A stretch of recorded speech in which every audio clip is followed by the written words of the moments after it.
Binibenta niya, sir, at ang presyo nito ay 1.5 million. Wow! 1.5 million. Kung alam ko lang ganyang presyo niya, hindi ko pa pinaglalagay kung saan-saan yun. Pero sir, ito po ba talaga yun? Yung ginamit niyo? Check nyo nga, sir.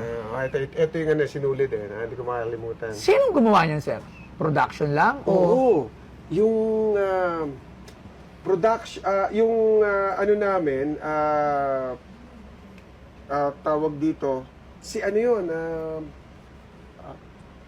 Abaya din, ang apelyido niya. Ang gumawa niyan? Oo, pero wala na siya. He passed away also. Ah. Oo. Pero siya yung isa sa pinakamagaling na production designer. Before, sa mga pelikula? Yeah, sa Talaga? mga pelikula. One of the best production designers. Siya yan. Siya nakagawa Abaya, niyan? oo. Grabe. Oo. Kaya sa tagal. Kamag-anak din ni siguro Director, 20. kamag-anak din